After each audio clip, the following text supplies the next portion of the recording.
कभी नहीं करते। जय हिंद, जय भारत। मैं गुड़िया पाठक, वेलकम है आप सभी का डीप हिस्ट्री 10 में।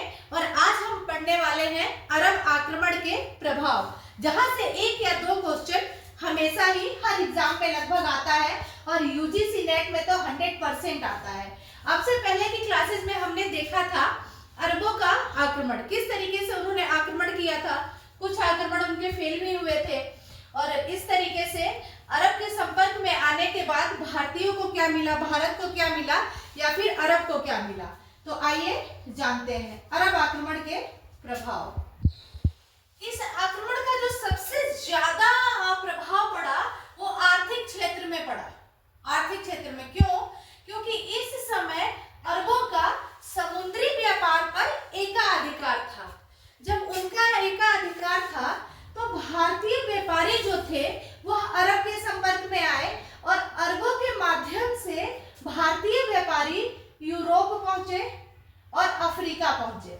तो यूरोप और अफ्रीका में जो भारत का व्यापार बढ़ा इस समय वो अरब कॉन्टेक्ट के माध्यम से ही बढ़ा। उसके बाद मल, बहुत इंपॉर्टेंट ये सारे नाम हैं, आप लोग इसको नोट कर सकते हैं और वीडियो को बार बार देखेंगे तो चीजें ऑटोमेटिक याद हो जाएंगी। क्योंकि करत करत अभ्यास ते जड़मत होत सुजान, रस्सी आवत जात ते सिल पे परत निशान। कहने का अर्थ यह है कि जब हम किसी भी काम को लगातार करते हैं तो चीजें बेहतर होती हैं। मल, मनक, बाजीगर, सिंधवा, ये सारे भारतीय वैज्ञानिक हैं। ये सारे भारतीय वैज्ञानिक हैं जो इस आक्रमण के पश्चात बगदाद के दरबार में पहुंचे। अगर ये आक्रमण नहीं होता तो शायद ये लोग वहां नहीं पहुंच पाते। धन नामक भारतीय चिकित्सक ने वहां बगदाद के जो मुख्य चिकित्सा अधिकारी इनको बनाया गया। मुख्य चिकित्सा अधिकारी जो थे वो धन थे, ये भारतीय थे। अगली बात हम करें तो अमीर खुसरो जो है, अमीर खुसरो हमें बताते हैं कि ज्योतिष एक अबू मासर ज्योतिष, अरब ज्योतिष थे ये। इन्होंने बनारस आकर के 10 वर्ष रह करके और ज्योतिष शिक्षा को और मजबूत किया, पढ़ा और उसको जानने की चेष्टा की। अमीर खुसरो के माध्यम से ये चीजें हमें पता चलती है। मनक नामक एक चिकित्सक थे, चिकित्सा शास्त्री थे। इन्होंने खलीफा हारून का इलाज किया था। खलीफा हारून का इलाज किसने किया था? मनक ने किया था। तो इसको डबल स्टार हम लगा देते हैं जिससे ये पता चलता है कि ये इंपॉर्टेंट क्वेश्चन में आता है। मनक नामक चिकित्सा शास्त्री ने खलीफा हारून का इलाज किया था। तो ये कभी भी आ सकता है क्योंकि ये इंपॉर्टेंट है। भारतीय अंक जैसे वर्गमूल, घनमूल, शून्य, दशमलव, ये जो भारतीय अंक है यह अरब पहुंचे। ये अरब पहुंचे तो अरबों ने क्या कहा? इन सारे शब्दों को हिंदिसा कहा या हिंद का ज्ञान कहा। क्या कहा? हिंदिसा या हिंद का ज्ञान, हिंद का ज्ञान। अरबों ने इसे कहा हिंद का ज्ञान। वर्गमूल, घनमूल, शून्य और दशमलव, इस तरीके के अंक जो थे वो भारतीय कॉन्टेक्ट के माध्यम से अरब पहुंचे। ये जो भारतीय दशमलव प्रणाली था ये 9वीं सदी में अल ख्वारिज्मी जो है ये अरब के हैं और इन्होंने बहुत योगदान दिया और इनके योगदान के माध्यम से ये जो प्रणाली थी वहां पे बहुत ज्यादा लोकप्रिय हुई। कब हुई? 9वीं सदी में, जो बहुत इंपॉर्टेंट होता है। एवेलार नामक भिक्षु है, एवेलार नामक भिक्षु ने ये जो पद्धति थी इसको यूरोप पहुंचाया। ठीक है, तो ये सिंगल नाम आता है यूरोप के लिए कई बार, तो इस नाम को भी हम याद रखेंगे।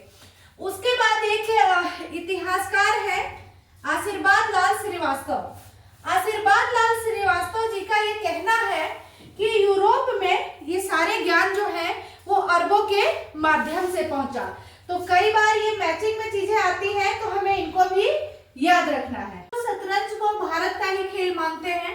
इनका मानना है कि शतरंज जो है उसका जन्मदाता भारत ही है। प्राचीन समय में इसे चतुरंग कहा जाता था, चतुरंग। और कई बार हम लोग जब घर में महाभारत देखते हैं उसमें भी हमें ये खेल दिखाया जाता है। तो हम मान सकते हैं कि ये जो गेम है वो हमारा, इस गेम का जन्मदाता जो है वह भारतीय है, भारत है मतलब। उसके बाद एक उपन्यास है जिसका नाम है पंचतंत्र। इस पंचतंत्र कथा जो है ये अरबी भाषा, इस पुस्तक की जो अरबी भाषा में अनुवाद किया इब्न अल मुकफ़ा ने किया। ये नाम बहुत इंपॉर्टेंट है, कई बार बहुत सारे एग्जाम में ये आए हुए क्वेश्चन है, PYQ भी है, तो इस नाम को हमें ध्यान रखना है। जो अरबी अनुवाद है इसका, उस पुस्तक का नाम है कलील व दिनम्मा। इस पुस्तक को भी नाम याद रखना है, कलील व दिनम्मा। उसके बाद ब्रह्मगुप्त ने एक पुस्तक लिखी, ब्रह्मा सिद्धांत। एक पुस्तक है खंड खांड्यक। ब्रह्मा सिद्धांत की अरबी अनुवाद, दोनों पुस्तकों का अरबी अनुवाद हुआ है, ब्रह्मा सिद्धांत का भी और खंड खांड्यक का भी, दोनों का ही अरबी अनुवाद है। इसका जो अरबी अनुवाद है वो अल हजारी ने किया है, ठीक है। और इस पुस्तक का जो अरबी अनुवाद है किसने किया है, इब्राहिम पिंजरी ने किया है। ये दोनों नाम मैचिंग में कई बार आ जाते हैं, UGC नेट में भी कई बार आते हैं, तो आप वहां से भी PYQ में भी इसको चेक कर सकते हैं। और अरब आक्रमण का प्रमुख कारणों में से एक ये है कि सिंध में इस्लाम धर्म की स्थापना। सिंध के अंदर जो अब तक इस्लाम धर्म नहीं था, वो यहाँ से सिंध में हमें इस्लाम धर्म देखने को मिलता है। और सिंध में जो मुस्लिम बस्तियां थी वो स्थापित हुई, जिसमें से एक मुल्तान और एक मंसूरा। दो नाम है, मुल्तान और मंसूरा। और मंसूरा जो है वह मुस्लिम बस्तियों में, वहां पर अरब की राजधानी बनाई गई। ये राजधानी बनाई गई मंसूरा को, ठीक है, राजधानी। जीते हुए प्रदेशों में इसको राजधानी बनाया गया। अरबों ने प्रतिहारों से खुद को सुरक्षित रखने के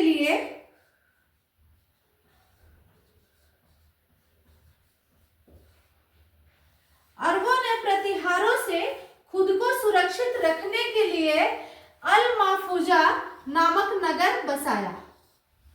अल महफूजा नामक नगर बसाया अरबों ने बसाया ये प्रतिहारों से खुद को सुरक्षित रखने के लिए। तो ये सारे प्रभाव थे, अरब आक्रमण के प्रभाव थे। इसको आप देखिए और समझिए। वीडियो पसंद आए तो लाइक, कमेंट और शेयर जरूर कीजिएगा। इससे हमारा मनोबल बढ़ता है, क्योंकि कोई भी वीडियो बनाने में बहुत मेहनत लगती है। तो इसके लिए आप लोग सब्सक्राइब जरूर कीजिएगा।